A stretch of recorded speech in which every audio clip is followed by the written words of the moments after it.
आइए सुनते हैं बहू हो तो ऐसे। एक धनी सेठ के 7 बेटे थे।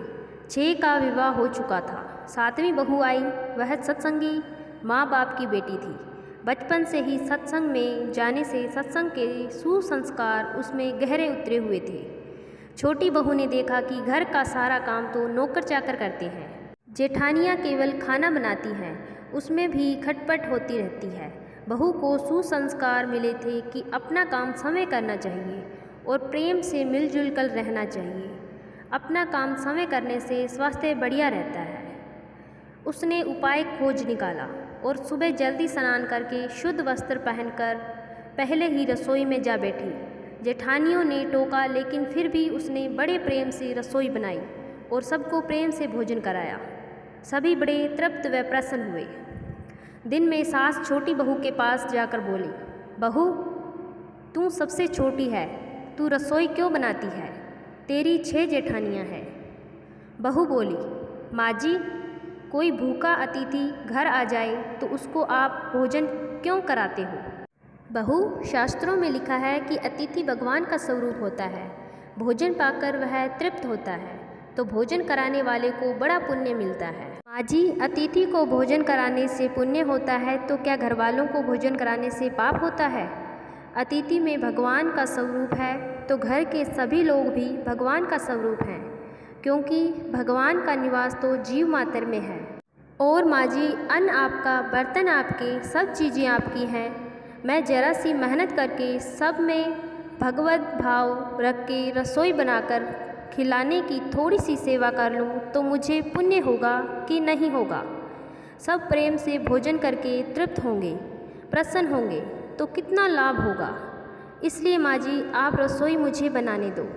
कुछ मेहनत करूँगी तो स्वास्थ्य भी बढ़िया रहेगा। सास ने सोचा कि बहू बात तो ठीक कहती है, हम इसको सबसे छोटी समझते हैं, पर इसकी बुद्धि सबसे अच्छी है। दूसरे दिन सास सुबह जल्दी स्नान करके रसोई बनाने बैठ गए। बहुओं ने देखा तो बोली, माँ जी, आप परिश्रम क्यों करती हो? सास बोली, तुम्हारी उम्र से मेरी उम्र ज़्यादा है, मैं जल्दी मर जाऊंगी। मैं अभी पुण्य नहीं करूंगी तो फिर कब करूंगी?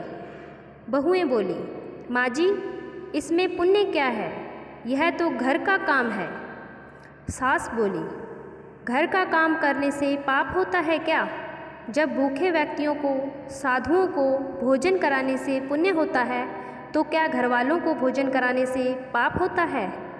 सभी में ईश्वर का वास है। सास की बातें सुनकर सब बहुओं को लगा कि इस बात का तो हमने कभी ख्याल ही नहीं किया।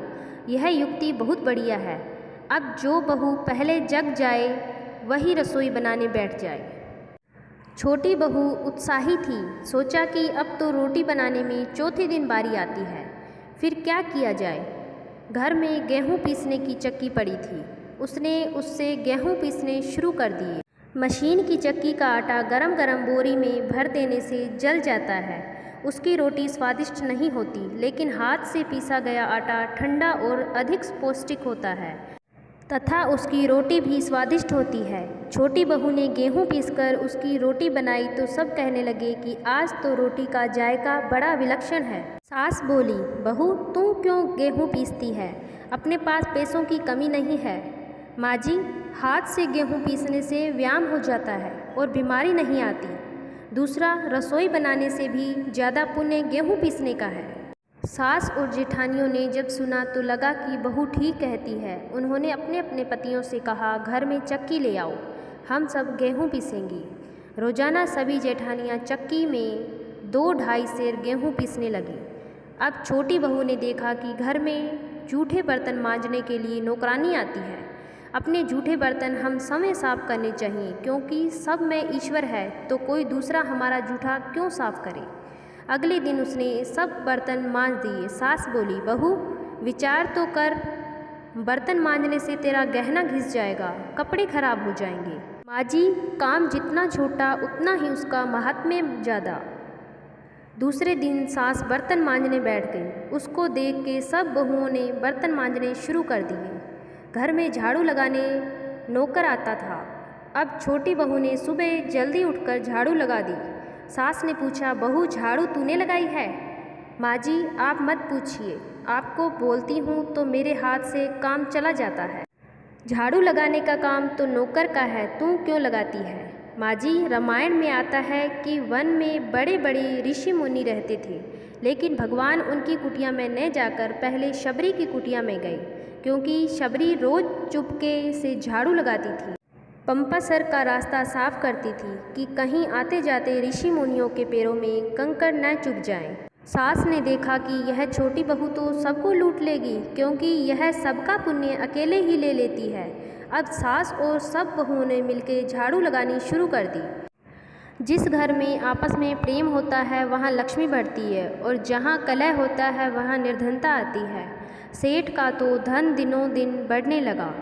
उसने घर की सब स्त्रियों के लिए गहने और कपड़े बनवा दिए।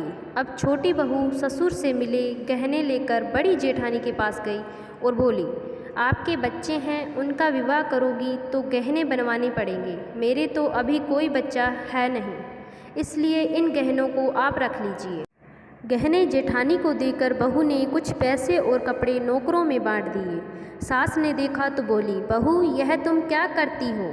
तेरे ससुर ने सबको गहने बनवा कर दिए हैं और तूने वह जेठानी को दे दिए और पैसे कपड़े नौकरों में बांट दिए। माँ जी मैं अकेले इतना संग्रह करके क्या करूँगी? अपनी वस्तु किसी ज़रूरतमंद के काम आए तो आत्मिक संतोष मिलता है, और दान करने का तो अमिट पुण्य होता ही है। सास को बहू की बात लग गई।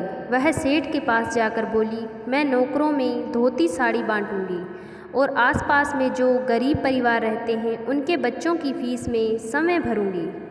अपने पास कितना धन है, किसी के काम आए तो अच्छा है, न जाने कब मौत आ जाए और सब यहीं पड़ा रह जाए। जितना अपने हाथ से पुण्य कर्म हो जाए अच्छा है। सेठ बहुत प्रसन्न हुआ कि पहले नौकरों को कुछ देते तो लड़ पड़ती थी, पर अब कहती है कि मैं खुद दूंगी। सास दूसरों को वस्तुएं देने लगी तो यह देख के दूसरी बहुएं भी देने लगी। नौकर भी खुश हो के मन लगा के काम करने लगे और आस पड़ोस में भी खुशहाली छा गई। श्रेष्ठ मनुष्य जो जो आचरण करता है दूसरे मनुष्य वैसा वैसा ही करते हैं। वह जो कुछ प्रमाण कर देता है दूसरे मनुष्य उसी के अनुसार आचरण करते हैं। छोटी बहू ने जो आचरण किया उससे उसके घर का तो सुधार हुआ ही, साथ में पड़ोस पर भी अच्छा असर पड़ा। उनके घर भी सुधर गए।